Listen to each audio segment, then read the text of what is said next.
Kung atsara at lugaw lang ang aipakain araw-araw sa mga sapilitang pinagtatrabaho noong unang panahon, maghihimagsik kaya sila.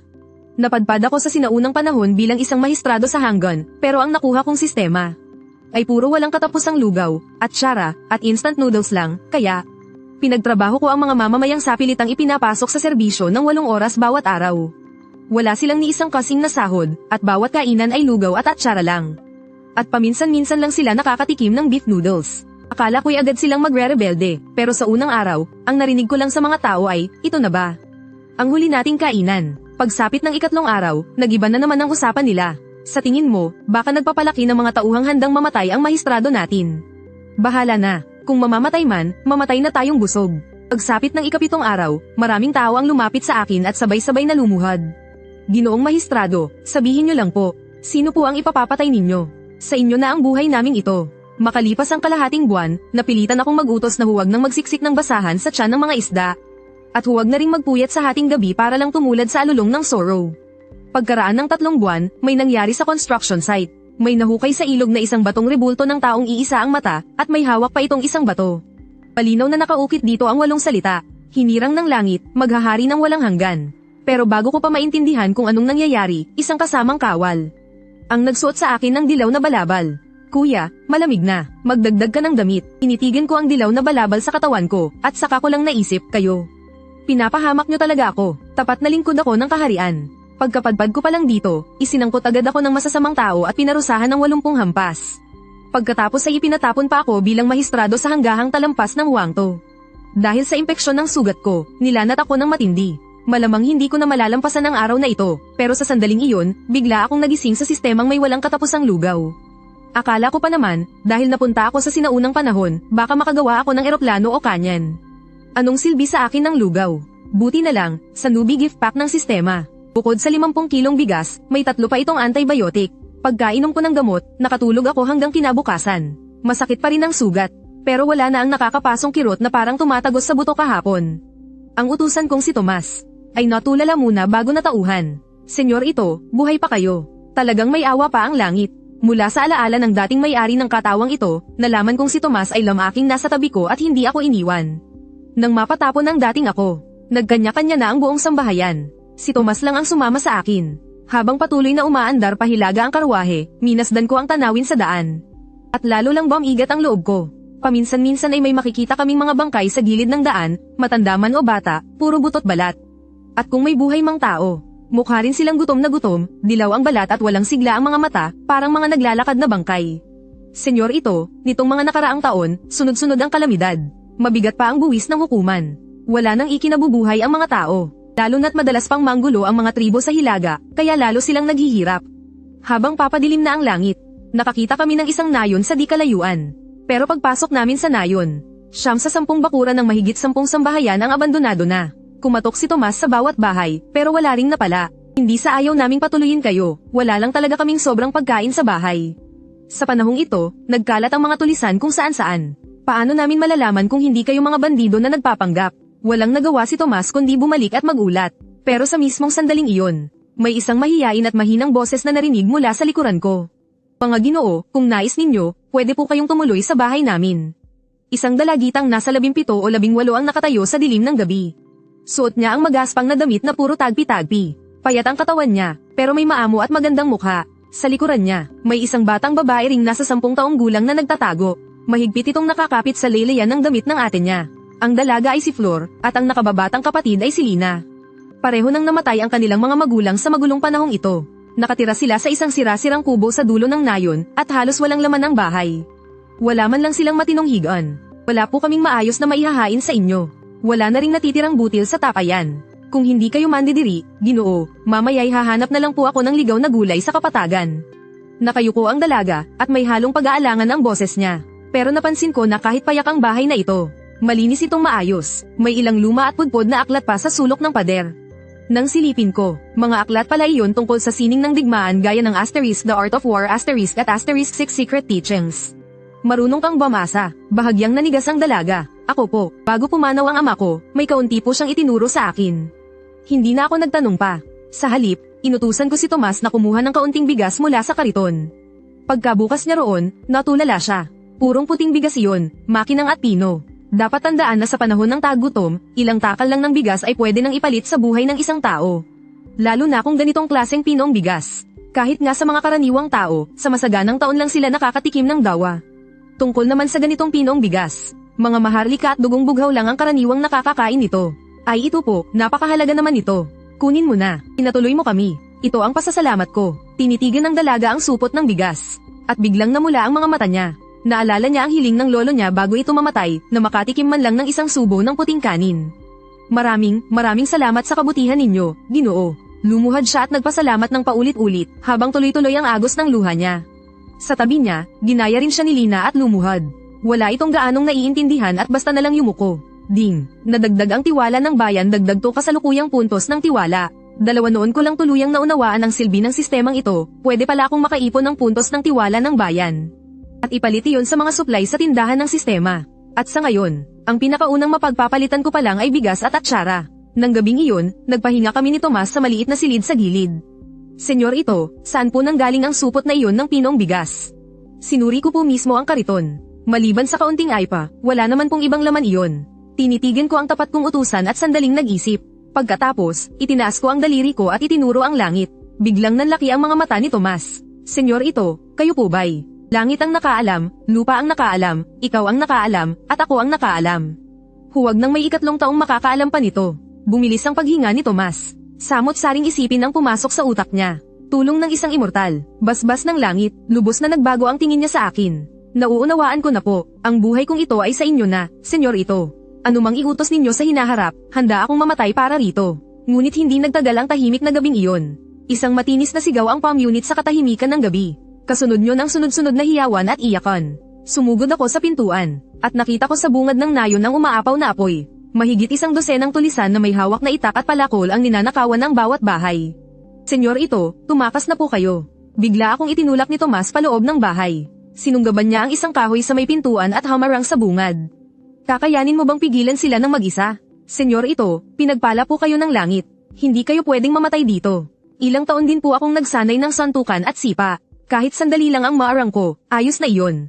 Huminga ako ng malalim. Walang ni isa mang armas sa weapon section ng system store. Pero sa tool section, may kakaibang bagay roon, bakal na rebar. Bagaman sa modernong panahon, karaniwan lang itong makikita sa mga construction site, pero sa sinaunang panahon, isa itong nakakatakot na sandata. Hindi na ako nagatubili, pinindot ko ang exchange, at biglang lumitaw sa kamay ko ang isang maitim na bakal na pamalo. Papasugod na sana si Tomas para makipagpatayan, pero paglingon niya, halos maputol ang dila niya sa pagkabigla. Inihagis ko sa kanya ang bakal na rebar. Magagamit mo ba? Pagsalo ni Tomas sa bakal na pamalo, agad niyang naramdaman ang bigat nito. Solidong matibay ito. Kung hindi lang siya may alam sa pakikipaglaban, baka hindi pa niya ito nasalo. Oo, kaya ko. Kung ganun, pumatay tayo. Sa labas ng bahay, may 3 tulisan na may dalang itak na papalapit sa kubo. Narinig ko, may 2 dalaga raw sa bahay na to. Hehe, unahin muna ni kuya, tapos ang matitira ay sa atin.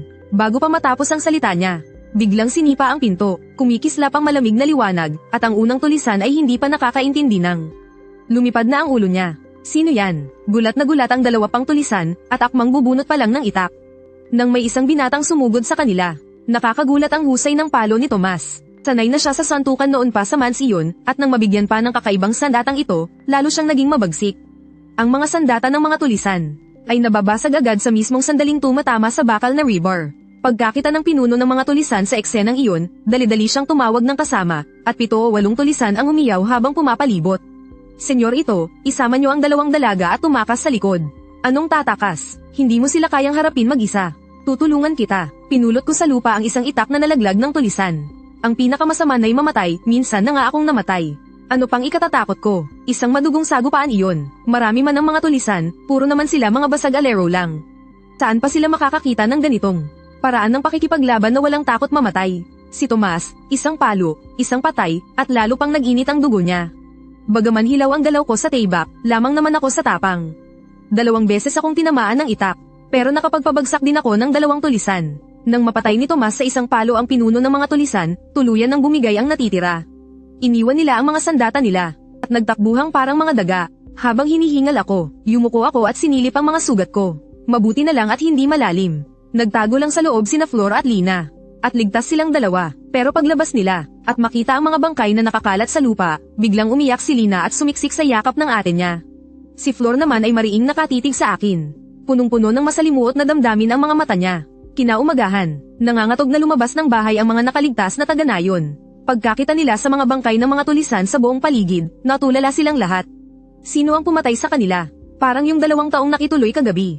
Ang tingin ng mga taga-nayon sa akin ay nagbago mula sa pagwawalang bahala tungo sa paggalang. May ilang matatapang na lumapit at lumuhad. Maraming salamat po sa pagliligtas sa amin, Ginoo. Bahagya akong tumango, ding. Nadagdag ang tiwala ng bayan, dagdag 1-5 aalis na kami. Mag-iingat kayo. Sandaling natahimik si Flor, at saka biglang nagsalita, Ginoo, maaari po ba ninyong isama kaming magkapatid? Tumaas ang kilay ko, huminga naman siya ng malalim at lumuhad. Hindi naligtas ang nayong ito. Pwedeng bumalik anumang oras ang mga tulisan. Kami pong magkapatid ay wala nang ibang maaasahan. Kung mananatili kami rito, kamatayan lang din ang aabutin namin. Ang utang na loob ko sa inyo, Ginoo. Hinding-hindi malilimutan ni Flor. Handa akong maging utusan o alipin, makupkop nyo lang ang kapatid ko. Lumuhad din si Lina, at lumuluhang tumingin sa akin. Sandali akong nag-isip, abala nga namang magsama ng 2 babae sa paglalakbay, pero marunong bamasa ang Flor na ito, at nakapagbasa pa ng mga aklat militar. Ano ba ang kaya mong gawin? Itinaas ng dalaga ang ulo niya. May munting kislap na dumaan sa mga mata niya. Ginoo, patungo kayo sa Bakluong para manungkulan. Alam niyo ba kung anong klaseng lugar iyon? Isang wasak na bayan sa Hanggan. Madalas itong nilulusob ng mga tribo. Hirap na hirap ang mga tao. At hindi lang iyon, matagal nang ubos ang imbakan ng butil ng Bakluong. Parang wala nang silbi ang tanggapan ng mahistrado. Kung nais ninyong tumatag roon, Ginoo, kailangan ninyo ng salapi, pagkain, at tauhan. At higit sa lahat, diskarte. Bigla niyang itinaas ang ulo at tumitig sa mga mata ko. Babae man si Flor, may nabasa rin po akong ilang aklat. Kung hindi po kayo mandidiri, handa si Flor na magplano para sa inyo at maglingkod hanggang sa huli. Sa mga matang iyon, may pagtitimpi, may ambisyon, at may bakas ng malalim na puot. Tumango ako, sige, sumama ka sa akin. Mariin siyang yumukod. Maraming salamat po, Ginoo. Makalipas ang 7 araw, nang sa wakas ay makarating kami sa Bakluong. Natahimik kaming lahat sa tanawing bumungad sa amin. Ito ba ang matatawag na kabisera ng lalawigan? Isa itong guhong winasak ng digmaan. Kalahati ng pader ng lungsod ay gumuho na. Punit-punit ang tarangkahan, at kahit aso ay makakapasok. Sa mga lansangan, puro buho at wasak na pader ang makikita, at sa hangin ay kumakalat ang amoy ng pagkabulok. Mas nakagigimbal pa ang mga tao roon. Sa may pintuan ng lungsod, may ilang dosenang takas gutom na nakapulupot sa punit-punit nilang damit. May nakaupo, may nakahandusay, lahat ay butot balat at mapatla, at ang ilan ay wala na ring braso o binti. Halatang mga pilay sila dahil sa digmaan. Isang munting batang babae na butot balat ang pasuray-suray na tumakbo palapit at lumuhad sa tabi ng kariton. Puno ng putik ang mukha niya, pero may kaunti pang ningning sa mga mata niya. Ginoo, maawa po kayo. Pahingi naman po ng kahit kaunting makakain. Senyor ito, gustong magsalita ni Tomas pero nag-atubili siya. Alam niyang mabait ang senyor ito, pero kaunti lang din ang dala nilang pagkain. Ilabas mo ang bigas, senyor ito, sa ilalim ng dayami mo kunin. Sumunod si Tomas, naghalungkat siya sa kariton, pero sa sumunod na sandali, nanigas ang kamay niya sa ere. Sa ilalim ng dayami, biglang may 5 sako ng mapuputing bigas, buong buo, hindi bababa sa 50 kilo. Halos ba mukha ng husto ang bibig ni Tomas? Kailan pa lumitaw ang mga bigas na ito?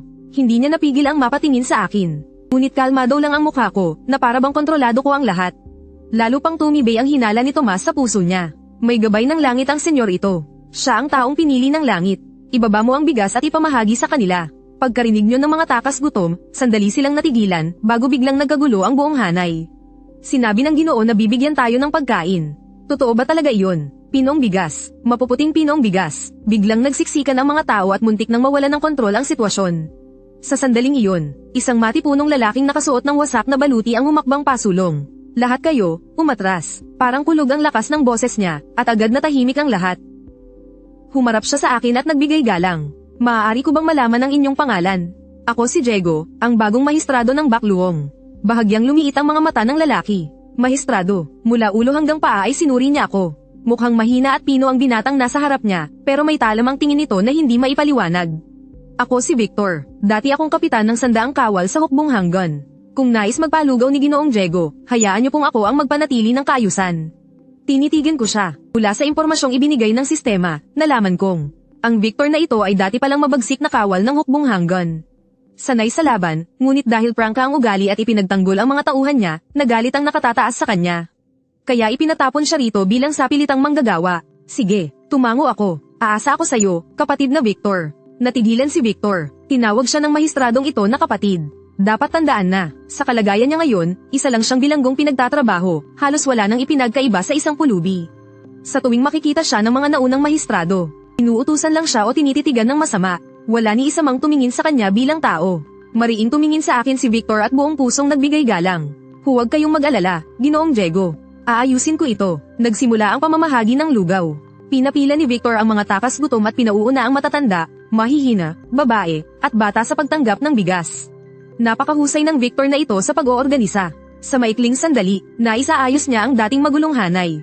At tahimik ding minamasdan niyon ni Flor. Napansin niyang ang mga kilos kamay at tindig ni Victor habang naguutos ay halatang gawa ng veteranong kawal. Kung mahuhubog ang taong ito, balang araw ay magiging malaking haligi siya. Ginoo, lumapit siya sa tabi ko at marahang bamulong. May talento sa pagiging general ang taong ito. Alam ko, ding, na kumpleto ang pamamahagi ng lugaw at nadagdagan ang tiwala ng bayan. Kasalukuyang puntos, 52. Habang tinitingnan ko ang patuloy na tumataas na bilang, lalo akong nakumbinsi. Na baka ako nga ang magpapabago sa kasaysayan ng kahariang ito. Nang dumating kami ng lahat sa tanggapan ng mahistrado, isang wasak na kalat ang bumungad sa amin. Tabingi ang karatula sa bulwagan, makapalang alikabok, at may ilang tauhan ng yaman na nakasalampak lang sa sulok. Tumayo lang sila nang pilit nang makita nila ako. Dahil sa pananalaki ng mga tribo, tumakas na ang dating mahistrado. Walang laman ang imbakan ng butil, at ang kabang yaman ay ubos na ubos. Pero hindi ako nataranta. Nang gabing iyon, pinabantayan ko kay Tomas ang pintuan ng kamalig. Bawal lumapit ang kahit sino. Pagkatapos noon, nagsimula akong magpalit sa sistema. Sa loob ng isang gabi, ang dating bakanteng kamalig ay napuno ng mapuputing bigas, aabot sa 1,500 kilo. Kinabukasan, nang buksan ni Tomas ang pintuan ng kamalig, muntik na siyang himatayin sa gulat. Pinapak ko siya sa balikat.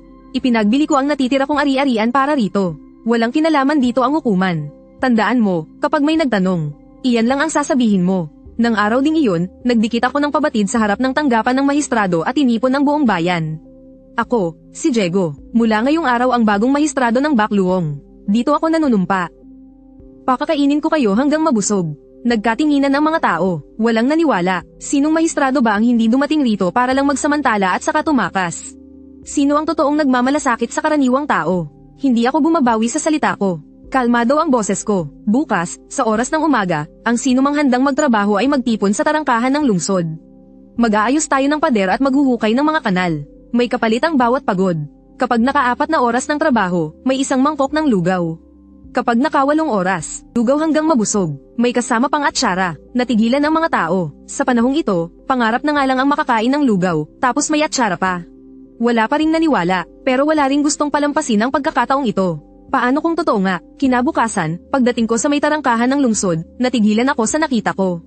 Siksikan ng dagsa ng tao at halos wala nang madaanan sa buong bungad ng lungsod.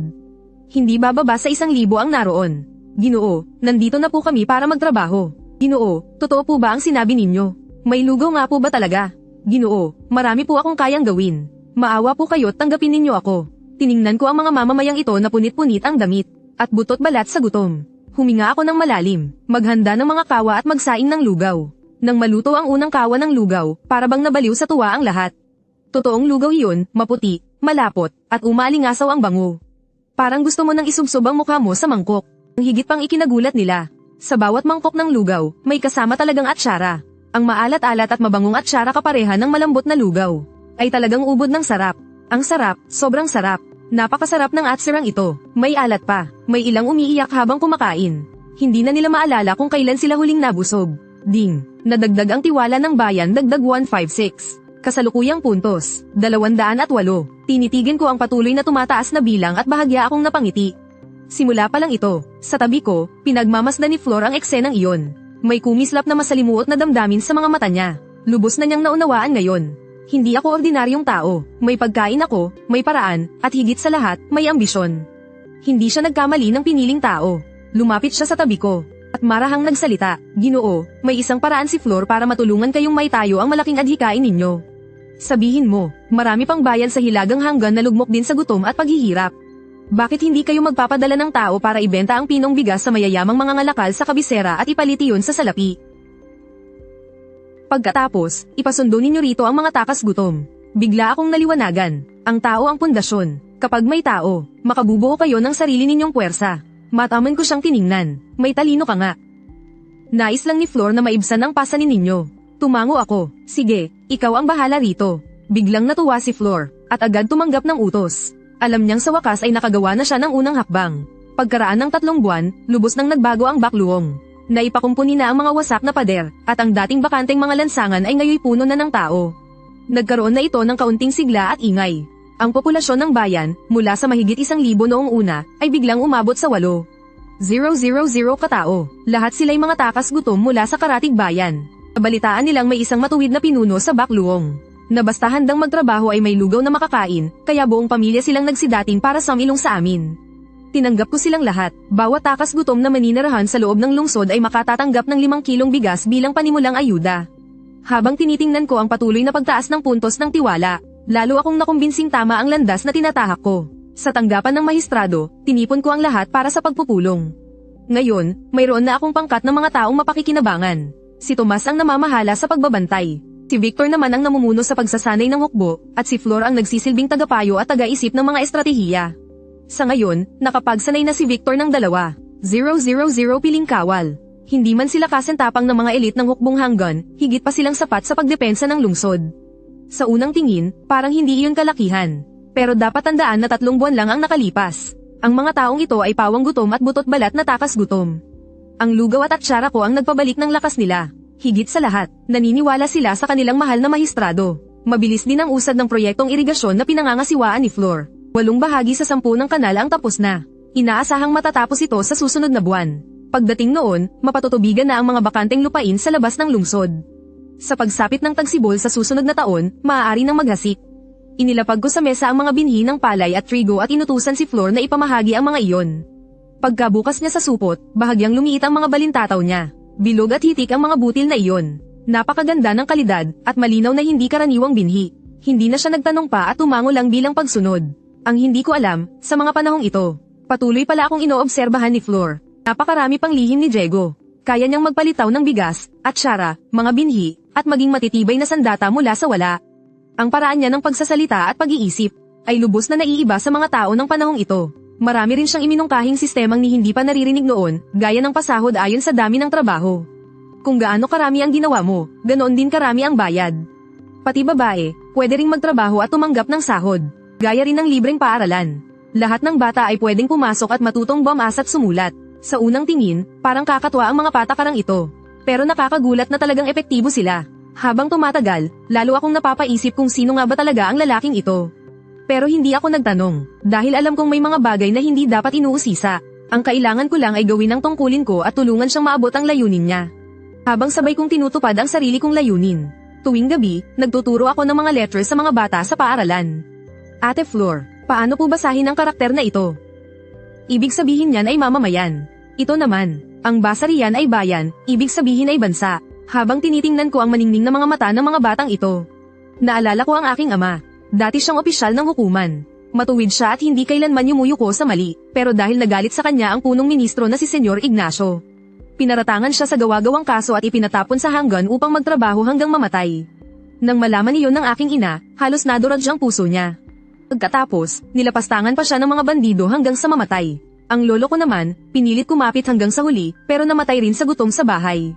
Ganoon lang naubos ang buong pamilya namin. Ako at ang kapatid ko na lang ang naiwan para umasa sa isa't isa. Noon pa man, nangako na ako, na balang araw, pagbabayarin ko ang mga taong pumatay sa pamilya ko.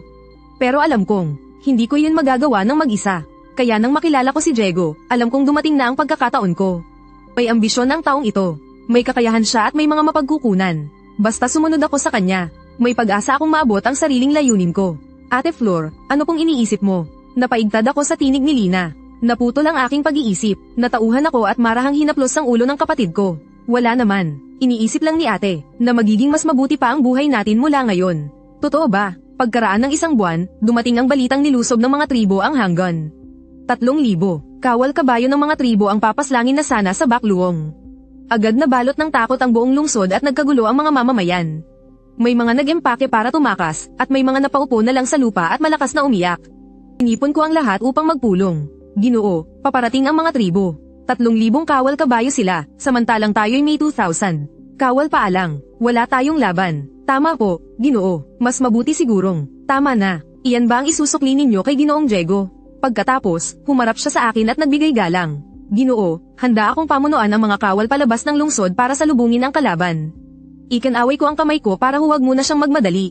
Sa halip, napalingon ako kay Flor. Sandaling nag-isip si Flor bago dahan-daang magsalita. Mas marami sila kaysa sa atin, kaya hindi tayo dapat sumabak sa harapang labanan. Pero nasa atin ang bentahe ng pader ng lungsod.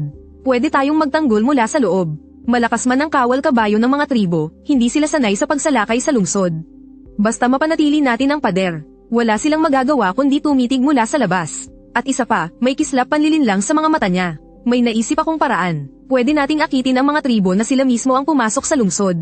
Sadya nating iiwanang bukas ang silangang tarangkahan para makapasok ang kawal kabayo nila. Sa loob naman, nakahanda na ang pananambang.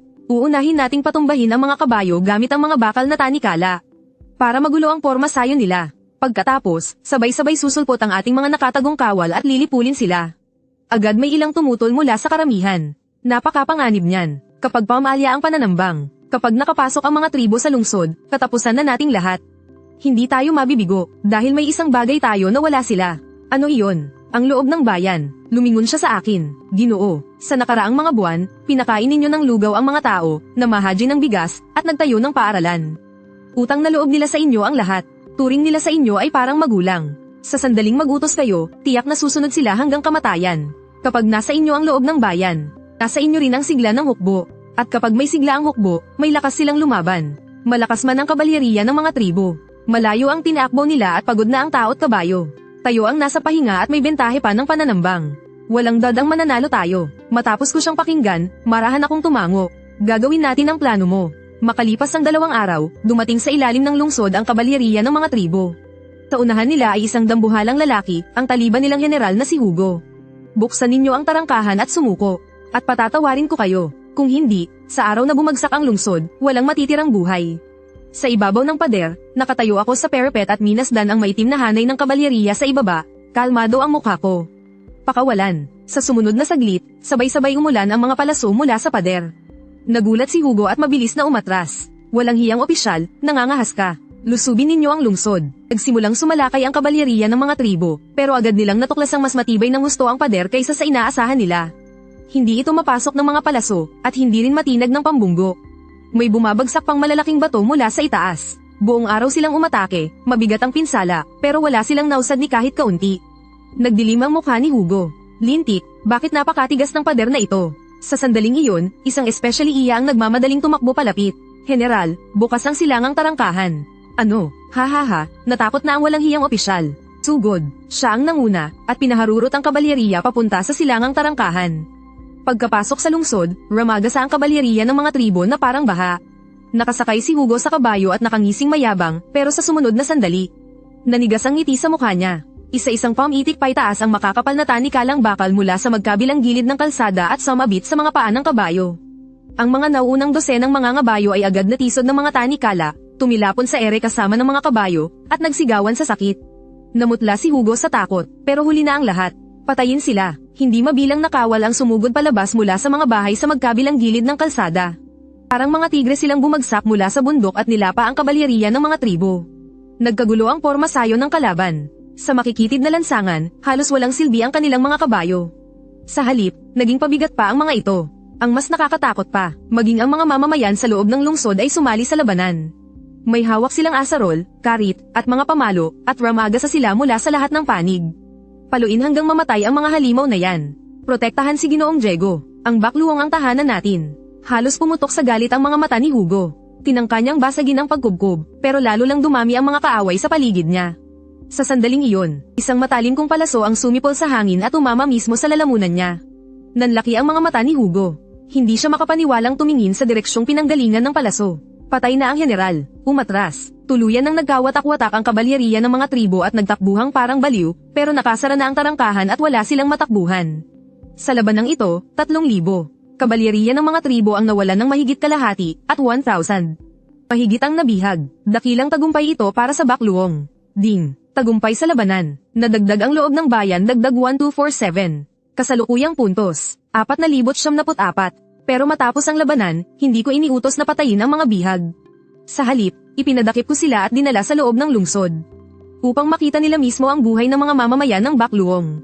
Nakikita nyo ba? Ang mga tao rito ay may nakakain, may masuot, at may matitirhan. Samantalang kayo sa kapatagan ay laging naglalakbay sa gutom at lamig. Paikot-ikot kayong nandarambong kung saan-saan. Pero ang mga bagay na ninakaw ninyo, talaga bang makapagbibigay iyon sa inyo ng maayos na buhay? Hindi ko kayo papatayin, pero may isang kondisyon, sumuko kayo sa akin at mula ngayon, huwag na kayong manggulo. Ang mga handa, manatili rito at makisamang magtrabaho sa mga mamamayan. Ang ayaw naman, maaari nang umalis ngayon din. Nagkatinginan ang mga bihag na tribo. Akala nila, kapag nahulog sila sa kamay ng mga tagapaharian, tiyak na kamatayan ang sasapitin nila. Hindi nila inasahang, bibigyan sila ng landas na mabuhay ng mahistradong ito. Payag ako, isang batang kawal ng tribo ang unang humakbang palabas. Payag din ako, isama niyo ako. Hindi nagtagal, mahigit 1,000 bihag ang lahat pumiling sumuko. Ang puso ng tao ang pinakamatalim na sandata. Ang balitang nagwagi ang Bakluong laban sa mga tribo ay mabilis na kumalat sa buong hanggan. Hindi mabilang na mamamayan ang dumayo dahil sa pangalan nito at nagsipunta sa Bakluong. Sa loob lang ng 3 buwan, ang populasyon ng Bakluong ay mula 8,000, ay biglang umakyat sa 30,000 at lumaki rin ang hukbo hanggang 5,000 katao, at ang pangalang Diego ay unti-unti ring nakarating sa kabisera. Samantala, sa trono ng palasyo, nakaupo ang isang lalaking nasa katanghaliang gulang, madilim ang mukha. Diego, sino ang taong ito? Ayon sa ulat ng mga especially iya, si Diego ay lihim na namamahagi ng lugaw sa Bakluong at tumutulong sa mga nasalanta ng gutom. Napaatras pa niya ang mga tribo. Sa ngayon, nakapagtipon na siya ng 10,000 mamamayan at may 5,000 kawal na siya. Malinaw na malaki ang ambisyon ng taong ito. Nagpapalakas siya ng hukbo para sa sarili niyang kapangyarihan. Maliwanag na naghahanda siyang maghimagsik, magpadala ng tao para ipahuli siya at dalhin sa harap ko. Napakatalino ng kamahalan. Iminumungkahi ng inyong lingkod na magpadala ng isang sugo ng imperyo sa Bakluong. Sa pangalan, gagantimpalaan si Diego para sa tagumpay niyang itaboy ang mga tribo. Ngunit sa totoo, uutusan siyang bumalik sa kabisera upang magulat sa tungkulin. Kapag nang-ahas siyang suwayin ang utos, maaari natin siyang hatulan sa kasong paghihimagsik. Ganoon ang gawin. Sino ang ay padadala? Kayang gampanan ng anak ng inyong lingkod na si Diego Jr. ang tungkuling ito. Mabuti, siya ang ipadala. Makalipas ang kalahating buwan, dumating sa Bakluong ang imperial na sugo na si Diego Jr., dala ang kautosan ng hari at isang unit ng mga gwardya ng palasyo. Ang Diego Jr. na ito ay nag-iisang anak ng kalihim ng pananalapi na si Gregorio. Mula pagkabata ay nabuhay siya sa luho at layaw, at lubhang hambog at mapang-api. Pagkapasok pa lang niya sa lungsod, nagyabang na agad siya. Ako ang imperial na sagong ipinadala rito ng kautosan ng hari. Kayong mga hamak na tagahanggahan, bakit hindi pa kayo lumuluhod para sa malubong? Nagkatinginan ang mga mamamayan, ngunit walang gumalaw. Ang kakapal ng mukha ninyo. Dakpin ang lahat ng ayaw lumuhod. Papasugod pa lang ang mga gwardya ng palasyo nang may isang aninong hamarang sa harap ng mga mamamayan. Ginoong Sugo, lahat ng ito ay mga mamamayang nasa ilalim ng aking pamamahala.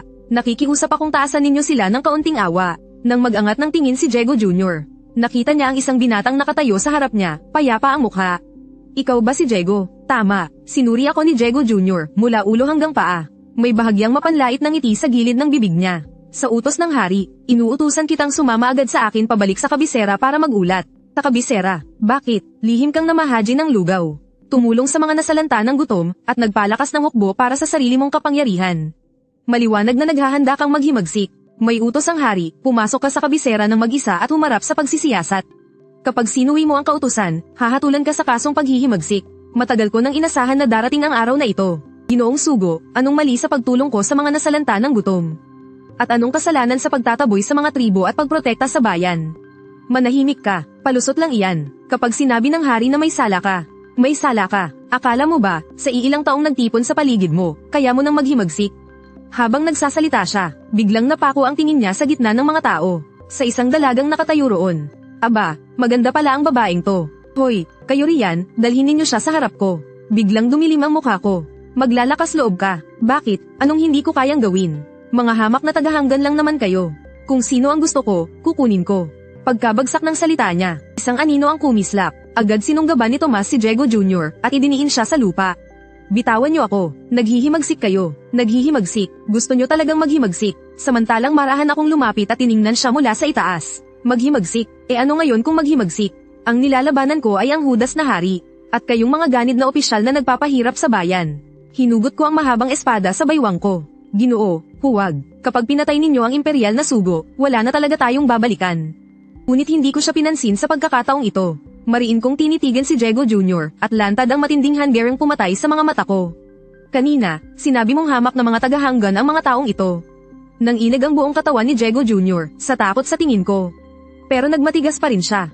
Hamak naman talaga sila. Kung ganun, buhay mo ang kabayaran sa pang-iinsulto mo sa mga hamak na ito. Maglakas loob kang patayin ako. Alam mo ba kung sino ang ama ko? Kapag ipinaabot iyon ng ama ko sa trono, kahit lipulin pa ang siyam na salinlahi ninyo, kulang pa. Pero bago pa niya matapos ang salita, kumislap ang espada at sumabog ang dugo. Gamulong sa lupa ang ulo ni Diego Jr., dilat na dilat pa ang mga mata niya. Nabingi sa katahimikan ng buong paligid. Namuti sa takot ang mga mukha ng mga gwardya ng palasyo. At isa-isang lumuhad para magmakaawa. Maawa po kayo, sumusunod lang kami sa utos. Malamig ko silang tiningnan. Dakpin silang lahat, kaladkarin sa liwasan at pugutan sa harap ng madla.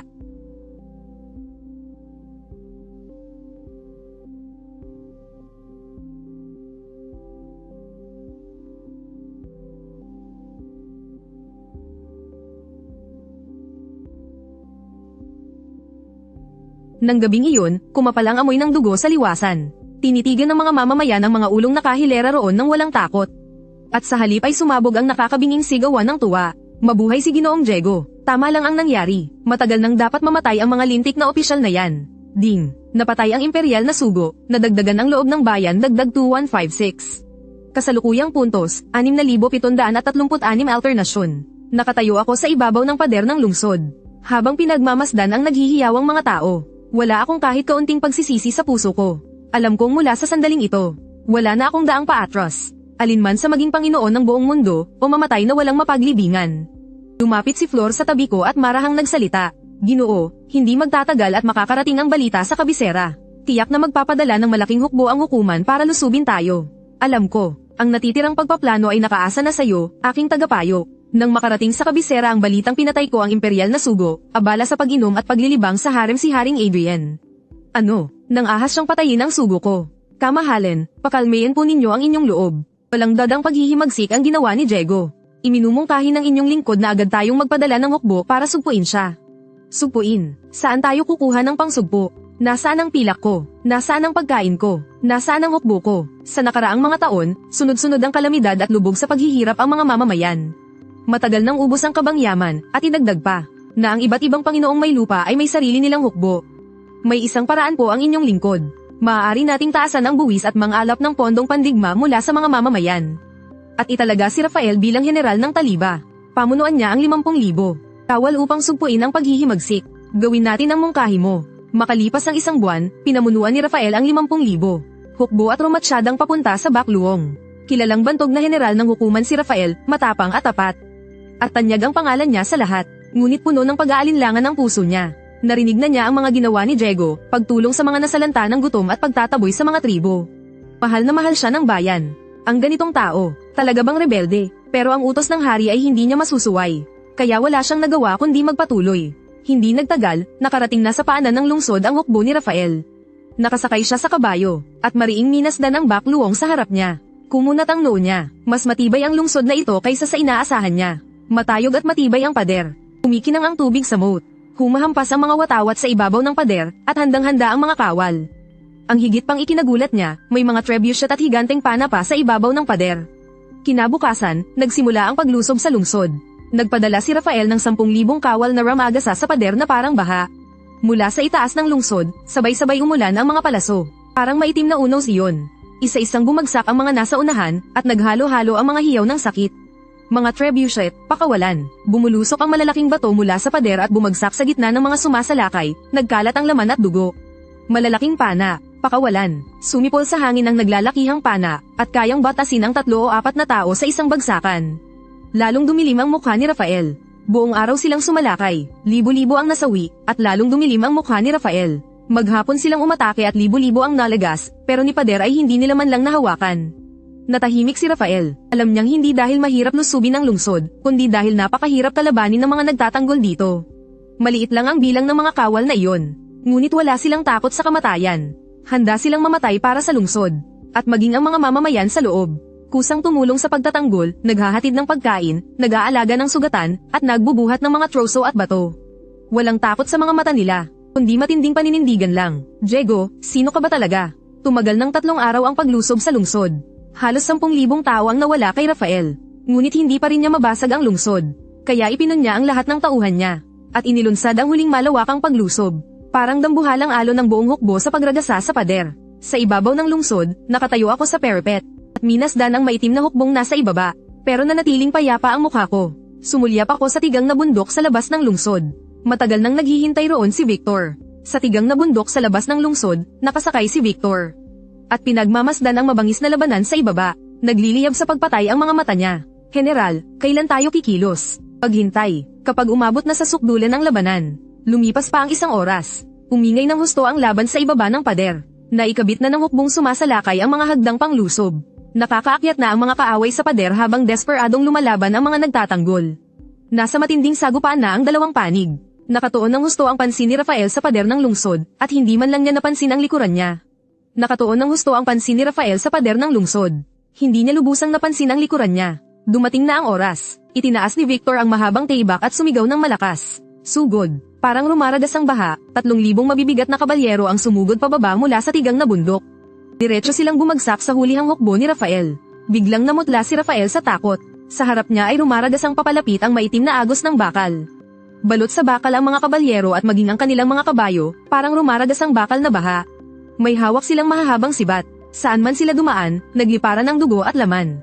May pananambang, umatras, pero huli na ang lahat. Nanguna si Victor at sumugod sa hanay ng kalaban. Ang mahabang tibak niya ay parang unos na rumaragasa at walang makapigil sa kanya. May utos si Ginoong Diego. Hulihin ng buhay ang kaaway na general na si Rafael. Nalugmok sa kaguluhan ng 50,000 hukbo. Nagkanya-kanyang apakan at hindi mabilang ang namatay at nasugatan.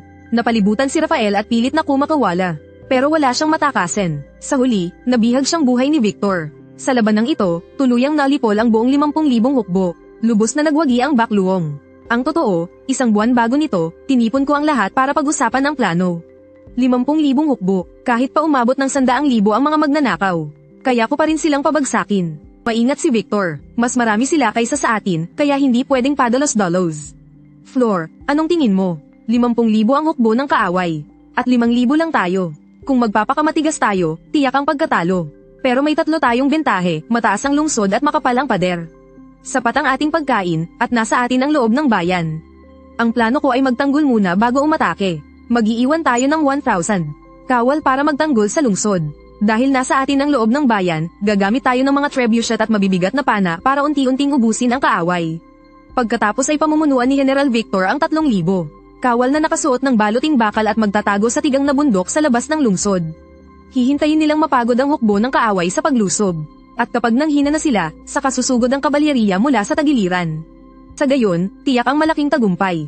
Kabalyeriyang bakal. Saan naman tayo kukuha ng bakal na baluti? Nang marinig ko iyon, bahagya lang akong ngumiti. Huwag kayong mag-alala riyan. 5,000 laban sa 50,000. Nasa atin ang kalamangan. Nang gabing iyon, ipinagpalit ko ang lahat ng puntos ng loob ng bayan para sa bakal na mina, buong 15,000 kilo. Pagkatapos, inutusan ko ang lahat ng panday sa lungsod na magtrabaho araw at gabi. Para gumawa ng mga baluting bakal at mga sandata. Makalipas ang isang buwan, 3,000 set ng baluting bakal, kasama ang napakaraming mabibigat na pana at trebuchet, ang natapos lahat. Nang makita ni Victor ang mga baluting iyon, halos hindi siya makapaniwala sa sariling mga mata. Dapat tandaan na ang ganitong buong balot na baluting bakal, ay mga piling unit lang ng hukbong hanggan ang maaaring magsuot. Sa karaniwang kawal, maswerte na kung may leather armor siya. Samantalang ako, binigyan ko ng baluting bakal ang buong 3,000 kabalyero. Pagkatapos ng digmaan, dinala si Rafael sa harap ko. Malungkot ang mukha niya, ngunit hindi siya yumuko. Diego, nanalo ka. Tapusin mo na ako agad. General Rafael, ayokong patayin ka. Tapat ka sa hukuman. At iginagalang ko iyon. Pero ang haring pinaglilingkuran mo ba ay karapat-dapat sa ganyang katapatan? Mapagbisyo siya, at lulong sa alak at babae. Pinapaboran niya ang mga tiwaling opisyal at pinapahamak ang mga mamamayan. Mabigat siyang magpataw ng buwis. At dahil doon, nagkawatak-watak ang mga pamilya at namamatay ang mga tao. Lulong siya sa bisyo, pinapaboran ang mga tawoli, at pinapahirapan ang bayan. Pamilya at kabuhayan ng mga tao ang winasak niya. Ang ganitong hari ba ay karapat-dapat mong pag-alayan ng buhay? Natahimik si Rafael. Bawat salita ko ay tumarak sa puso niya. Hindi naman sa hindi niya alam na inutil ang hari, pero sundalo siya. At tungkulin niyang maging tapat sa hari. General Rafael, alam ko kung ano ang ikinababahala mo. Nag-aalala ka sa pamilyang naiwan mo sa kabisera. Kapag sumuko ka sa akin, baka lipulin ng hari ang buong angkan mo. Tama ba? Mahigpit na kinagat ni Rafael ang ngipin niya at hindi umimik. Bahagya akong ngumiti. Kung ganun, tingnan mo kung sino ito. Kumaway ako sa likuran ko. Sa sumunod na sandali, biglang nanlaki ang mga mata ni Rafael. Nakita niya ang asawa niya at ang mga anak niya, na lumabas mula sa hanay ng mga tao. Mahal, mga anak, kayo ba yan? Lumapit si Flor at bahagyang yumukod. General Rafael, bago pa man kayo umalis sa digmaan, nagpadala na ako ng tao upang ilabas ang pamilya ninyo mula sa kabisera. Alam kong isa kayong taong tapat at marangal. Kung hihilingin naming sumuko kayo, tiyak na iisipin ninyo muna ang kapakanan ng pamilya ninyo, kaya maaga akong naghanda. Ngayon ay ligtas na ang inyong pamilya. Wala na kayong dapat ay panggamba. Si Rafael ay isang taong tunay na nagmamalasakit sa bayan at sa kaharian. At tanyag sa katapatan at tapang. Kung mapasasakop siya, malaki ang maitutulong niya kay Ginoong Diego. Noong ipinagkatiwala sa akin ni Ginoo ang malaking halaga ng pinong bigas para ibenta sa mayayamang mga ngalakal. Ginamit ko ang pilak at ginto upang mapasunod sa kabisera ang tagapamahala ng Hangzhou House na si Lucia. Bagaman babae siya ng aliwan. Alam kong ang Hangzhou House ay isa ring sentro ng impormasyon. Magkaibigan kami noon pang bata pa kami, at nakinabang din siya noon sa kabutihan ng pamilya ng aking ama, kaya pumayag siya. Mabuti na lang, ang mga tauhan ng Hangzhou House ang nagpuslit sa pamilya ni Rafael palabas ng lungsod sa gabi. Kaya naidaan sila sa lihim na daan hanggang Bacluong. Tiningnan ni Rafael ang kanyang asawa at mga anak, saka ako, at halo-halo ang damdamin sa dibdib niya. Pagkaraan ng mahabang katahimikan, lumuhad siya. Ako, si Rafael, ay nanunumpang maglilingkod hanggang kamatayan kay Ginoong Diego. Mabilis na kumalat sa buong lupain ang balita ng malaking tagumpay ng Bacluong. Hindi mabilang ang nayanig, ang 50,000. Hukbo ng hukuman, ay nolipol pala ng isang munting mahistrado. Sa isang iglap, umalingaw sa buong kaharian ang pangalan ni Diego. At ang mga mamamayang matagal nang inaapi ay sa wakas nakakita rin ng pag-asa. Sa sumunod na mga buwan, ramaga sa ang hukbo ng Bacluong na parang bagyo. Sa loob lamang ng 3 buwan, nasakop nito ang buong Liangzhou. Pinamunuan ko ang malaking hukbo sa sunod-sunod na pagsakop sa mga lungsod, at saan man kami dumaan. Binubuksan ng mga mamamayan ang kanilang mga pintuan upang salubungin kami. Sa tuwing may masasakop akong lugar, nagpapalit ako ng bigas mula sa sistema at namamahagi ng pagkain sa mga tao. Marami sa mga mahistrado ng ibang bayan ay sumuko na rin nang hindi man lang lumalaban.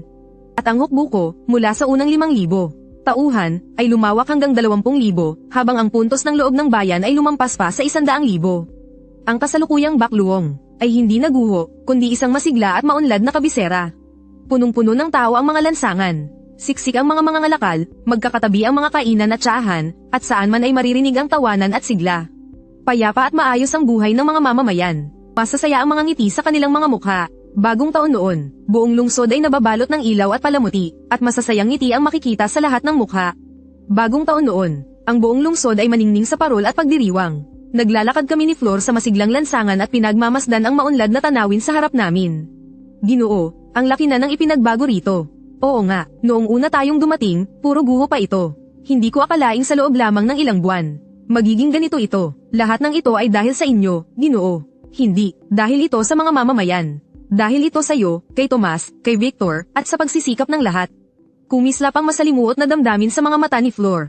Ibang-iba ang taong ito sa lahat ng nakilala niya. May ambisyon siya, ngunit hindi sekim. May kapangyarihan siya, ngunit hindi niya ito inaabuso. Hindi niya namalayang unti-unti nang may gumagalaw sa puso niya. Ginoong Diego, biglang sumabog ang hiyawan mula sa gitna ng mga tao. Sunod-sunod na nagsilapit ang mga mamamayan. Nakangiti ko silang binati at tinanggap ang mga pagkaing handog nila. Tinitigan niyon ni Flor, at bahagyang namula ang mga mata niya. Ito ang mundong payapa at masagana na pinangarap niya. Ito rin ang mundong buong buhay pinangarap ng kanyang ama ngunit hindi niya kailanman naabot. Lumalim ang gabi, nagpunta kami ni Flor sa batong tulay sa labas ng lungsod. Habang pinagmamasdan ang marahang pagbagsak ng nyebe, nagsalita ako. Flor, may gusto ka bang sabihin sa akin? Nagulat si Flor. Matagal ka nang nasa tabi ko. Pero hindi ka kailanman nagtanong kung bakit. Ngunit alam kong marami kang tanong sa puso mo, at hindi mo lang sinasabi. Sandaling natahimik si Flor. Ginoo, may isang bagay akong gustong sabihin sa inyo. Ako ay anak ng isang pinatalsik na opisyal. May bahagya na akong hinala. Ang ama ko ay si Benito. Dati siyang imperial na censor ng hukuman. Tuwid at matapang siyang tao. Marami siyang inusig na tiwaling opisyal. Ngunit nang magalit sa kanya ang punong ministro na si Ignacio, pinaratangan siya sa gawa-gawang kasalanan. Ipinatapon siya sa hanggan para magtrabaho hanggang sa mamatay sa hirap. Ang buong pamilya namin ay ipinatapon sa hanggan. Naduraj sa dalamhati ang aking ina, at nilapastangan pa siya ng mga tulisan hanggang sa mamatay. Ang lolo ko naman, kumapit hanggang dulo, pero namatay rin sa gutom. Tahimik lang akong nakinig. Kinamumuhian ko sila. Kinamumuhian ko si Ignacio. Kinamumuhian ko ang hanghang na haring iyon. At kinamumuhian ko ang lahat ng pumatay sa pamilya ko. Nanumpa ako na balang araw, pagbabayaran ko silang lahat. Ginoo, mula nang sumunod ako sa inyo, nakita ko ang pag-asa. Naniniwala akong kayo ang magpapabago sa mundong ito. Floor, ipinapangako ko sa'yo. Balang araw, may paghihiganti kita. At may paghihiganti ko rin ang lahat ng mamamayang pinahirapan. Tinitigan ko siya sa mga mata. At marahan kong hinawakan ang kamay niya. Pamatak ang mga luha ni Floor, at mahigpit niyang sinuklian ang hawak ko. Sa gabing iyon, habang bumabagsak ang nyebe, unang beses niyang ibinaba ang lahat ng pagkukubli niya. Pagkatapos ng bagong taon, nagsimula akong maghanda sa paglusob sa tiyan. Pero alam kong hindi pa iyon ang tamang panahon. Bagaman mahusay ang hukbo at sapat ang pagkain ng Liangzhou. Pagkatapos ng bagong taon, nagsimula akong maghanda sa paglusob sa tiyan, pero alam kong hindi pa iyon ang tamang panahon. Bagaman mahusay ang hukbo at sapat ang pagkain ng Liangzhou, kulang pa rin kami sa tao. At ilang 10,000 pa lang ang hukbo namin. Kapag padalos-dalos akong nag-aklas, tiyak na kukuyugin kami ng iba't ibang warlord. Kailangan ko ng mga kaalyado. Iminungkahi ni Flor na magpunta kami sa Yizhao upang bisitahin si Haring Lucas ng Qi. Magkaibigan noon ang Hari ng Qi at ang aking ama. Kung makukuha namin ang suporta ng Hari ng Qi, mas magiging madali ang daan sa paglusob sa Chen. Tumango akong sumang-ayon. Tahimik akong umalis ng Liangzhou kasama si Flor at isang pares ng personal kong gwardya. Nagtungo kami sa Yizhao upang dalawin ang Hari ng Qi. Si Haring Lucas ng Qi ay isang lalaking nasa 50 higit na ang edad, matipuno ang pangangatawan. At may maamong mukha. Nang malaman niyang si Flor ay anak ni Benito, may kislap ng guilt na dumaan sa mga mata niya. Nang mapahamak noon si kapatid na Benito, wala akong nagawa para iligtas siya. Hindi ko inakalang ang anak niya ay magiging ganito kagaling ngayon. Sobra ang papuri ninyo, kamahalin. Pagkatapos ay tumingin si Lucas sa akin. Puno ng pagsusuri ang tingin niya. Ginoong Diego, matagal ko nang naririnig ang pangalan mo. Lahat ng ginawa mo sa Bakluong ay alam ko na. Lubos kitang hinahangaan. Sobra ang papuri ninyo, kamahalin. Maupo ka. Ngayon, huwag muna nating pag-usapan ang estado. Magkumustahan na lang tayo. Halika, uminom tayo. Pagkaraan ng ilang tagay, medyo nalasing ako. Karaniwan ay hindi ako umiinom, pero napainom ako ng marami ni Lucas ngayong araw. Ginoo, sobra na ang nainom ninyo. Ihahatid ko kayo pabalik sa silid para magpahinga. Pinagmasdan ni Lucas ang likod niya. At makahulugang ngumiti, iya kong Flor. May gusto ka ba kay Diego? Bahagyang natigilan si Flor, at namulan ng kaunti ang mga pisngi niya. Nagbibiro po kayo, kamahalin. Nakayuko siyang ay nalalayan akong maglakad ng mas mabilis palayo. Nagbibiro po kayo, kamahalin. Nakayuko siyang ay nalalayan akong maglakad ng mas mabilis palayo. Pagbalik sa silid, ay nalalayan ako ni Flor papunta sa higaan. Aalis na sana siya, pero bigla ko siyang hinawakan sa kamay. Flor, malabo kong tawag. Ginoo, lasing lang kayo. Magpahinga na po kayo. Flor, may gusto akong sabihin sa'yo. Ano po iyon? Pahina ng pahina ang boses ko hanggang sa tuluyan akong makatulog. Pinagmasdan ni Flor ang natutulog kong mukha, at nagulo ang damdamin niya. Alam niyang hindi siya dapat magkaroon ng ganoong damdamin. Isa lang siyang tagapayo, isang estrategista. Ang tungkulin niya ay tulungan akong maabot ang malaking adhikain ko, at hindi ang tama na. Bamantong hininga siya at tumayong paalis, ngunit sa sandaling iyon, may isang kalapati ang lumipad papasok mula sa bintana. At damapo sa balikat niya. Natigilan si Flor at kinuha ang maliit na tubong kawayan sa paa ng kalapati. Pagkabukas niya rito, biglang nagbago ang mukha niya. Galing ang liham kay Luisa ng Hangzhou House sa kabisera. Nakasulat doon na magdaraos ang hari ng isang malaking piging, gagawin siyang prinsipe ng Yungan, at iuutos na pumasok siya sa kabisera upang tanggapin ang gantimpala. Isa itong bitag na handaan. Iyak na may sabuatan dito. Pinangalanan din ng hari ang pambihirang babaeng nasa tabi ni Diego. Alam niyang bitag ng hari iyon. Kapag hindi ako pumunta, magkakaroon ng hari ng dahilan para utusan ang mga Panginoon ng iba't ibang lupain na lusubin ang Liangzhou. At kapag pumunta naman ako, tiyak na kamatayan ang naghihintay. Magkakaroon ng hari ng dahilan para utusan ang mga Panginoon ng iba't ibang lupain na lusubin ang Liangzhou. At kung pupunta naman ako, siguradong mamamatay ako. Kahit alin ang piliin ko. Pareho lang itong daang papunta sa kamatayan. Tiningnan niya ako habang mahimbing akong natutulog sa higaan. May bahid ng matinding pasya ang dumaan sa mga mata niya. Yumuko siya at marahang humalik sa noo ko. Gustong-gusto niyang manatili habang buhay sa tabi ko, ngunit hindi niya pwedeng gawin iyon. Ginoo, patawad. Hayaan niyo pong maging makasarili si Flor sa pagkakataong ito. Makalipas ang 4 na araw. Dahan-dahan akong nagising, ngunit nalaman kong nasa higaan pa rin ako sa palasyo ng hari ng Qi. Mahina ang buong katawan ko at wala akong lakas. Isinigaw ko ang pangalan ni Flor, pero walang sumagot. Pati ang hari ng Qi ay wala rin sa palasyo. Bigla akong kinutuban ng masama. Agad akong sumakay sa kabayo at mag-isang humarurot pabalik sa Liangzhou. Bakluong County, Liangzhou. Nang sumugod ako sa lungsod, nadiskubre kong ang buong lungsod ay nakasuot ng panluksa. Bumalik ang kaluluwa ni Ginoong Diego. Pagkakita sa akin ng mga mamamayan, nagulat muna sila, saka biglang napaiyak. Hinablat ko ang isang mamamayan. Matanda, anong nangyari? Anong nangyari sa lungsod? Umahagulhol ang mamamayan at hindi makapagsalita ng maayos. Ginoong Diego, hindi ba't patay na po kayo? May dumating na balita mula sa kabisera. Pagkatapos daw kayong gawing prinsipe ng Yungan, inambus kayo ng mga tulisan sa bundok sa daan pabalik sa inyong nasasakupan at malagim kayong namatay. Parang may sumabog sa isip ko. Parang baliw akong sumugod sa loob ng mansiyon. Nakita ko si Tomas na nakaluhod sa harap ng memorial tablet, nakasuot ng panluksa at lumuluha. Sa alaala ni Prinsipe Diego ng Yungan. Pagkakita sa akin ni Tomas, muntik nang lumabas ang kaluluwa niya sa sobrang gulat. Senyor ito, kayo, buhay pa kayo. Paano ako mamamatay? Paano ako mamamatay? Sinunggaban ko ang kwelyo ni Tomas. Nasaan si Flor? Nasaan si Flor? Nautal si Tomas at hindi makapagsalita. Lalong lumubog ang puso ko. Binitiwan ko siya, at sumugod papunta sa tirahan ni Flor. Pagkabukas ko ng pinto, si Lina lang ang nakita kong nakaluhod sa looban at umiiyak ng umiiyak. Sa mga kamay niya ay may puting kalapati at isang liham. Inagaw ko ang liham. Nanginginig kong binuksan iyon. Noong gabing iyon sa palasyo ng Hari ng Chi, hinanap ko ang Hari ng Chi at sinabi ko sa kanya ang buong katotohanan. Biglang sumama ang mukha niya. Flor, napag-isipan mo na ba talaga ito? Kamahalan, buo na ang pasya ni Flor. Matagal na natahimik si Lucas. Tiningnan niya ang matigas ang ulong dalagang nasa harap niya. At naalala niya ang ama nitong si Benito. Noon, ganoon din si Benito. Kahit alam niyang daan iyon tungo sa kamatayan, pinili pa rin niyang magsalita ng tapat at dumiretso sa panganib. Flor, binuka niya ang bibig niya para sana pigilan ako, pero nang makita niya ang ningning sa mga mata ko, lahat ng salita niya ay nabarahan sa lalamunan. Iyon ay uri ng kapasyahang handang mamatay. Sige na nga, pangako ko sa'yo, hindi ko ito sasabihin kay Diego. Maraming salamat po, kamahalan. May isa pa pong pakiusap si Flor. Kung hindi na ako makabalik mula sa pag-alis kong ito, nakikiusap akong alagaan ninyo ng kaunti si Ginoong Diego. Tumango si Lucas at namula ang mga mata niya. Humayo ka, at mag-ingat sa biyahe. Tumayo ako at umalis nang hindi na lumingon pa. Magdamag akong bumiyahe pabalik sa Bakluong. Ang una kong ginawa ay hanapin ang panday na si Mateo. Si Mateo ang pinakamahusay na panday sa lungsod.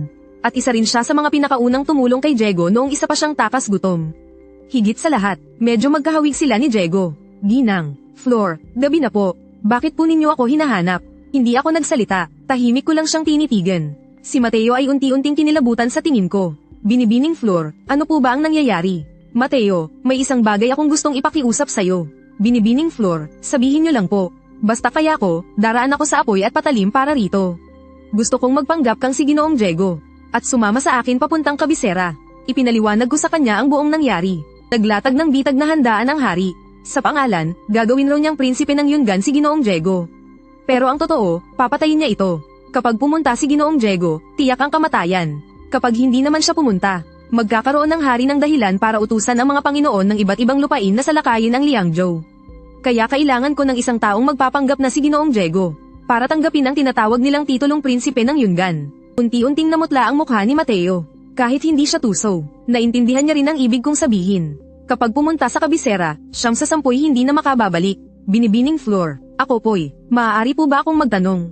Sige, itanong mo, alam ba ito ni Ginoong Diego? Maaari po ba akong magtanong? Sabihin mo, alam ba ito ni Ginoong Diego? Hindi niya alam, pinainom ko siya ng pampatulog. Hanggang ngayon ay himbing pa rin siya sa palasyo ng Hari ng Chi. Natahimik si Mateo, naalala niya ang unang araw niya sa Bakluong. Noon, isa lang siyang takas gutom na palaboy. Halos isang hininga na lang ang natitira sa kanya. Namayapa sa gutom ang mga magulang niya sa gitna ng digmaan. Ang naiwan na lang sa kanya ay ang matandang lola at ang batang kapatid na babae. Akala niya ay hindi na rin siya magtatagal. Pero sa mismong oras na iyon, dumating si Ginoong Diego, namahaji siya ng pagkain at binigyan sila ng makakain. At matitirhan, pinagtrabaho pa siya ni Ginoong Diego bilang panday at binigyan ng buwan ng sahod. Si Ginoong Diego ang nagbigay sa kanila ng pag-asang mabuhay. Kung wala siya, matagal nang namatay sa tabi ng daan ang buong pamilya nila. Itinaas ni Mateo ang ulo at kumislap ang luha sa mga mata niya. Handa po akong pumunta, tinitigan ko siya, at bahagyaring namula ang mga mata ko. Mateo, pinag-isipan mo na ba ito? Delikado ang pupuntahan mo, malaki ang posibilidad na hindi ka na makabalik. Napag-isipan ko na po, bagaman handal ako, alam ko pa rin ang ibig sabihin ng tumano ng utang na loob. May utang akong buhay kay Ginoong Diego. Handa akong ibayad ang buhay na ito para masaklian iyon. Kinabukasan, isinama ko si Mateo at 100 na personal na bantay at bumiyahe kami papuntang kabisera. Bago umalis, inayos ko muna ang lahat ng huling paghahanda. Nagpadala ako ng lihim na sulat kay Luisa. Inutusan ko siyang maghanda ng mga lihim na bantay para salubungin ako sa labas ng kabisera. Nagpadala rin ako ng tao para suhulan. Ang taga-silbi sa kusina ng piging na si Dario, at pinakihusapang lasunin ng alak ng punong ministro na si Ignacio. Noong ang mga magulang ni Dario ay pinagsilbi sa hanggan, nakaranas sila ng kabutihan mula sa aking ama. Dahil sa ugnayang iyon, tiyak na tutulungan niya ako. Samantalang ako naman, gagamitin ko ang pagkakataong ito para ipaghiganti ang aking ama. Sa loob ng maningning na palasyo, Nakahilera sa magkabilang panig ang mga opisyal sibil at militar, habang ang iba't ibang Panginoon ng lupain ay nakaupo sa kani-kanilang pwesto at nagsasalinan ng alak. Nakaupo sa trono si Haring Adrian, may pakunwaring ngiti sa mukha. Oh, dumating na pala ang prinsipe ng Yungan. Ang inyong lingkod na si Diego ay nagbibigay galang sa kamahalan. Sinuri siya ng hari mula ulo hanggang paa. May isang kisap ng matinding bagsik na dumaan sa mga mata nito. Tumayo ka. Maraming salamat, kamahalan. Nagsimula ang piging. Nakaupo ako sa tabi ni Mateo. Sa labas, payapa ang anyo ko. Pero sa loob ko, sukdulan ng kaba. Paulit-ulit kong sinulyapan ang pwesto ni Punong Ministro Ignacio. Basta mainom lang niya ang tapayang iyon ng alak. May paghihiganti ko na ang aking ama.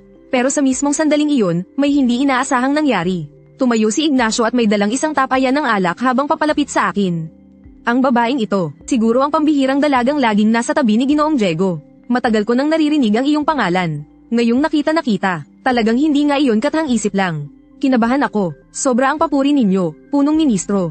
Hindi ko inakalang sa dakilang kaharian ng Chen. Magkakaroon pa pala ng isang babaeng henyo at bukod tangi na tulad mo. Nabalitaan kong ikaw ang nagmungkahi ng planong tumalo sa mga tribo sa Hilaga. Tunay ngang isa kang bayaning babae. Nais kitang alayan ng isang tagay. Nakilala ko agad ang tapayang iyon. Iyon mismo ang tapayang pinalagyan ko ng lason. At ang matandang asong si Ignacio, pinalitan pala ang sarili niyang alak. Ano, hindi mo ako pagbibigyan? Doon ko naunawaan na nabisto na ang plano ko. Tiyak na may napansin si Ignacio. At maaga niyang pinalitan ang sarili niyang alak. Pagkatapos ay ginamit ang alak na may lason para ako naman ang patayin. Dalawa lang ang pagpipilian ko ngayon. Kapag ininom ko ang alak na ito, tiyak na mamamatay ako. Kapag hindi ko naman ininom ang alak na ito, doon na rin mismo mapupunit ang pagpapanggap namin. Mabubunyag din ang pagkakakilanlan ni Mateo, at mamamatay kaming lahat. Tumingin ako sa paligid. Lahat ng opisyal at mga Panginoon ng lupain ay nakatingin sa akin.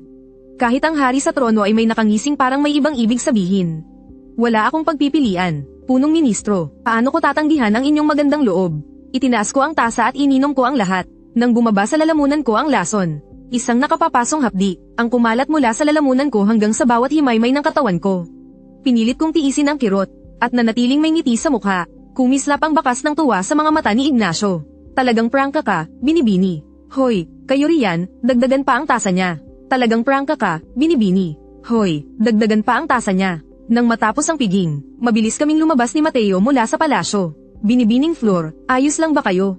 Ang sama ng kulay ng mukha ninyo.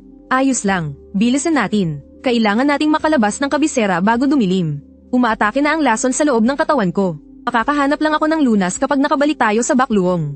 Wala tayong oras, pero nang makalabas na sa kabisera ang karuwahe namin, at marating ang paanan ng isang bangin, may nangyaring hindi inaasahan. Inangat ko ang kurtina ng karuwahe, at nakita kong puno ng mga taong nakaitim ang daan sa bundok sa unahan. Hindi bababa sa ilang daan sila. May pananambang, bunot tibak agad ang mga personal na bantay. Hindi nagsalita ang mga taong nakaitim at diretsyong umatake. Kakaiba ang galaw nila, at mabagsik ang mga atake, bawat galaw ay pamamatay agad. Matatapang man ang mga personal na bantay na dala ko, kulang pa rin sila sa bilang. Hindi nagtagal, higit kalahati sa kanila ang napatay o nasugatan. Binibining Flor, tumakas na kayo. Hamarang si Mateo sa harap ko at ikanaway ang espada niya habang desperadong lumalaban. Pero isa lang siyang panday. Paano siya makakatapat sa mga bihasang mamamatay taong ito? Ilang saglit lang ang lumipas. Mahigit 10 sugat na ang tumama sa katawan niya. Tumakas na po kayo. Hindi ako gumalaw. Alam kong hindi na ako makatatakas. Kumakalat na ang lason sa loob ng katawan ko at hirap na nga akong makatayo. At higit sa lahat, hindi man lang nagpakita ang mga lihim na bantay na una ko nang inihanda. Bumagsak na naman sa wala ang plano ko. 100. Napatay ng lahat ang mga personal na bantay. Bumagsak si Mateo sa lawa ng dugo, wala nang hininga. Nakatayo ako sa gitna ng bundok ng mga bangkay at dagat ng dugo. Pag-angat ko ng tingin, nakita ko ang isang batong steel sa bangin sa unahan. May 3 salitang nakaukit doon, gulod ng bumagsak na bituin. Gulod ng bumagsak na bituin ba? Talagang bagay na pangalan. Napapalibutan ako ng mga lalaking nakaitim, ngunit hindi sila agad umatake. Maya-maya, isang pamilyar na figure ang lumabas mula sa dilim. Tinitigin ko siya, walang takot sa mga mata ko, pawang puot lang. Paano mo nalaman? Nalaman ng ano? Na sinuhulan mo ang taga-silbi sa kusina, na gusto mong patayin ako gamit ang alak na may lason. Handgal na bata, akala mo ba, matapos akong magtagal ng ilang dekada sa hukuman? Wala akong alam, bawat kilos sa kabisera, walang nakalalampas sa mga mata ko. Ang mumunting pakulo mo, ay laruan lang sa harap ko. Tao mo ang Dario na iyon. Umiling si Ignacio, totoong gusto ka sana niyang tulungan, pero nakapagpapabago ng loob ang pera. Binigyan ko siya ng mahigit 100,000 piso. At ipinagkanulo ka niya, binigyan ko siya ng mahigit 100,000 piso. At ipinagkanulo ka niya. Hahaha, ganyan din ang ama mo noon. Napaka-inosente niya, akala niya'y basta matuwid siya. Magiging matuwid na rin ang iba. At ano ang nangyari? Isang memorial ko lang, ipinadala ko na siya sa hanggan. Ignacio, matandang asong hinayupak ka. Magmura ka lang. Tutal, hindi ka na rin magtatagal. Oo nga pala, huwag mo nang asahan ang mga lihim na bantay na ipinadala mo para sumando sa inyo.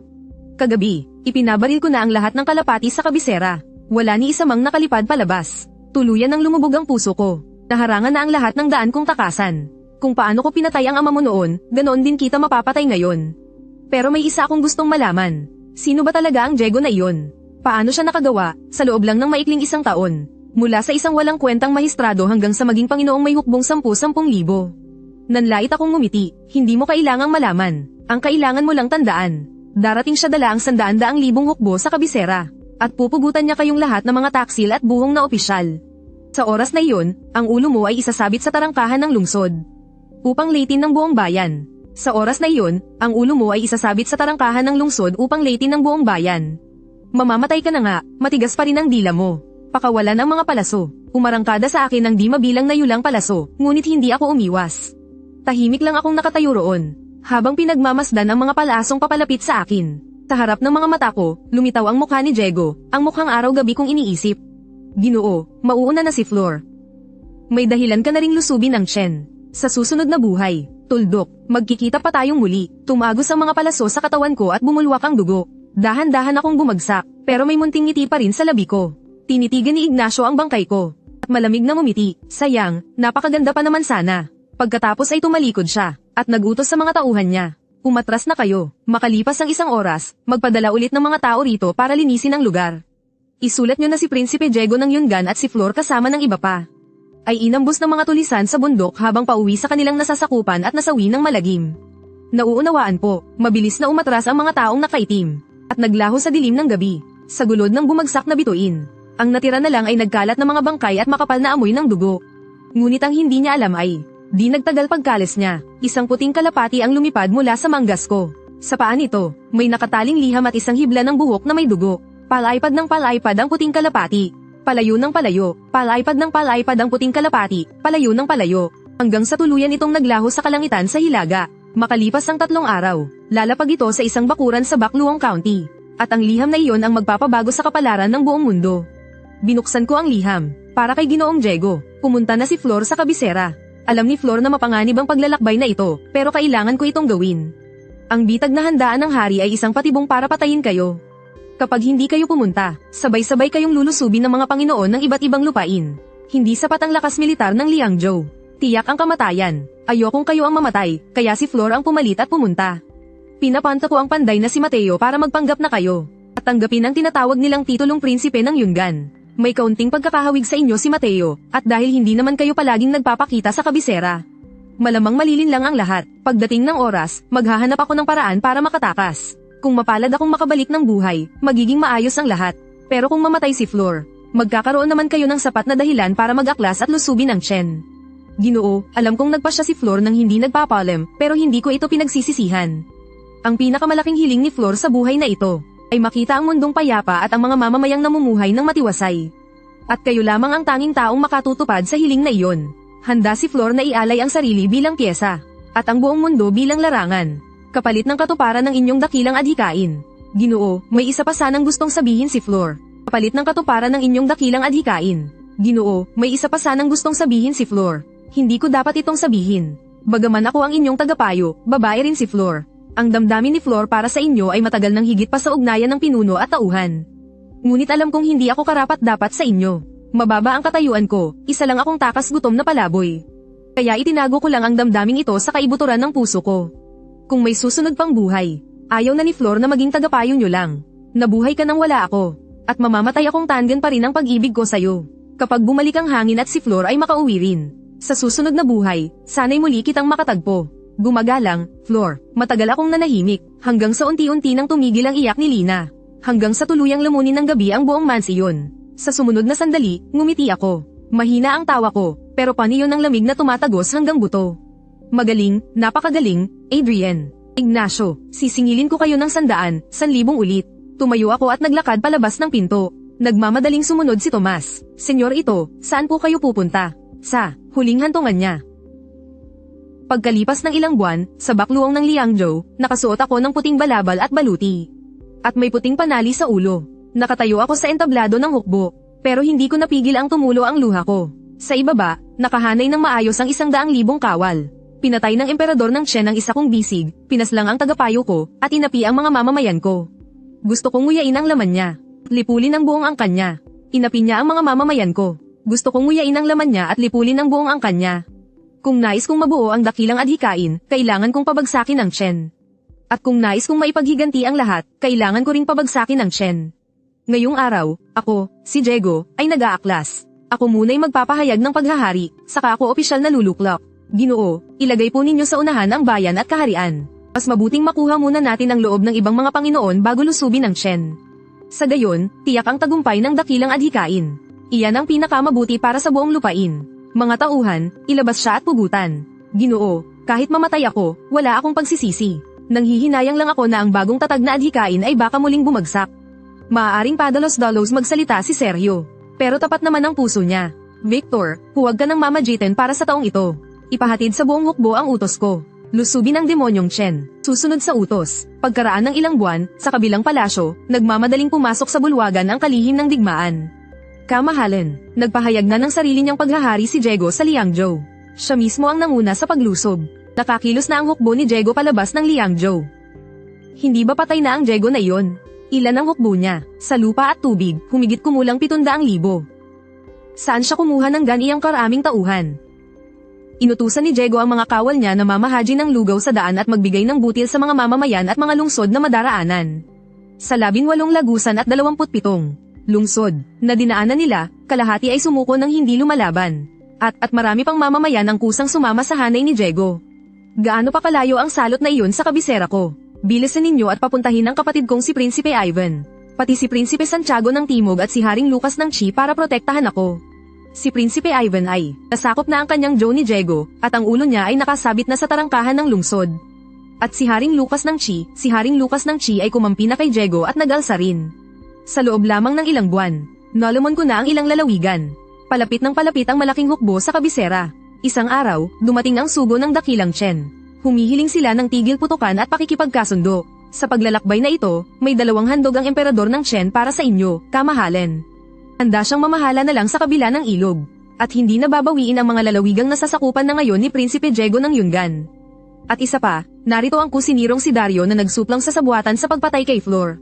Ihatid ang utos ko, dakpin ang sugo, putulan siya ng ulo kasama si Dario upang ialay sa kaluluwa ng aking tagapayo sa langit. Noong unang panahon, may kasabihang hindi pinapatay ang sugo sa gitna ng digmaan. Ngunit ang galit ko sa emperador ng Chen ay lampas pa sa alinmang panahon. Kaya ngayong araw, papatayin ko ang sugo para magbigay babala. Opo.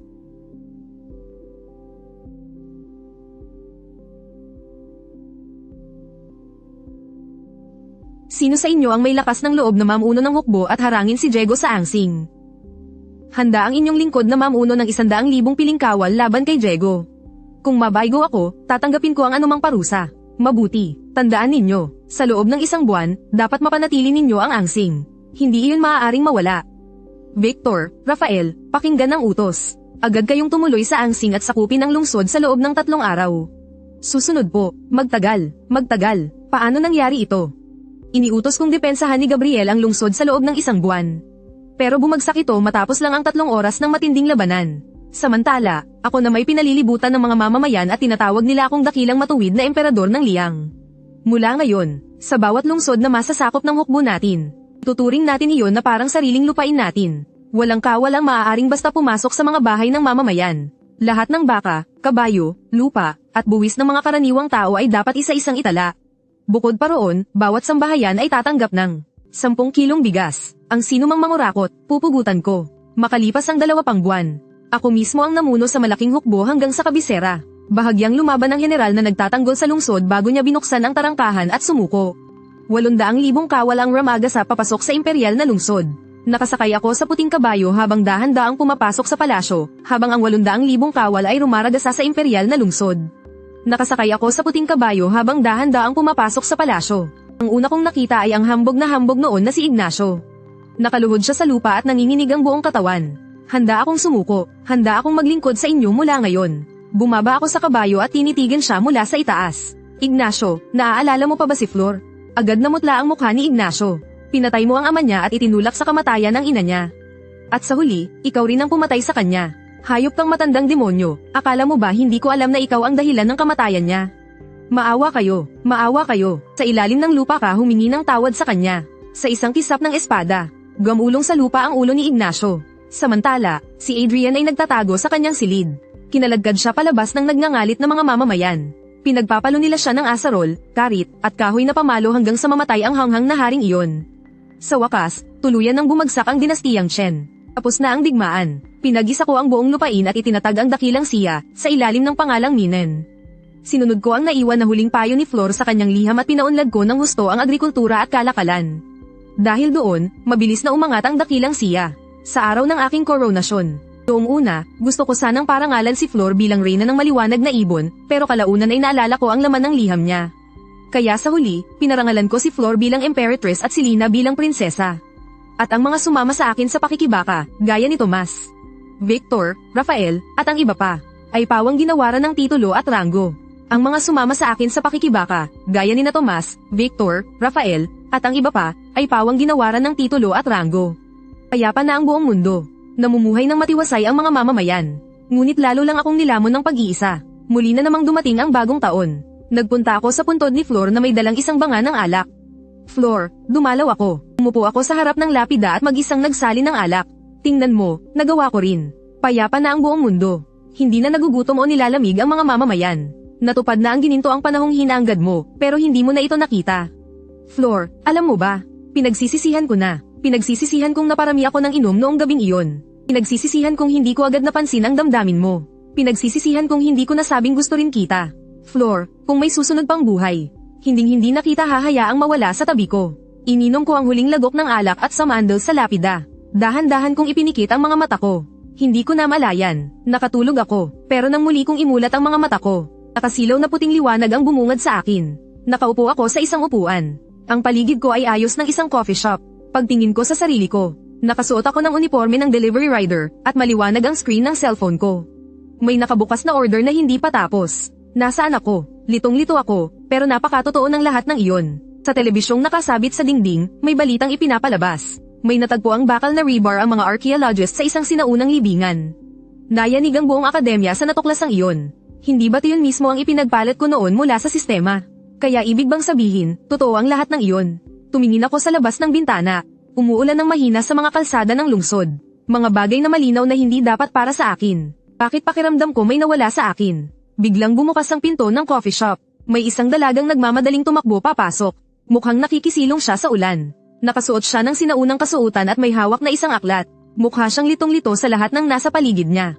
Nakita kong hindi niya sinasadyang mabangga ang isang waiter at paulit-ulit siyang humingi ng tawad. Pag-angat ng waiter ng ulo, natulala ito. Likas ang ganda ng dalaga. Wala man siyang kolorete sa mukha. Para pa rin siyang diwata. Pero nagkataon ding may cosplay event sa malapit ng araw na iyon, kaya pangkaraniwan lang ang ganoong bihis. Nakayuko ang dalaga, at maghahanap sana ng masusulukan para maupo. Pero sa mismong sandaling iyon, nagtagpo ang mga mata namin. Biglang tumigil ang tibok ng puso ko. Ang mukhang iyon, ang mga matang iyon ang mukhang pinapangarap kong makita muli. Flor, ikaw ba yan? Nanginginig ang boses ko. Natigilan ang dalaga. Tumingin siya sa akin, at sa mga mata niya ay may pagkalito muna. Bago sumilay ang isang sinag ng pagkilala. Biglang umagos ang luha niya, pero habang umiiyak, napangiti siya. Iyon ang ngiting labis kong kinasabikan. Nakabalik na ako, senyor ito, tuldok.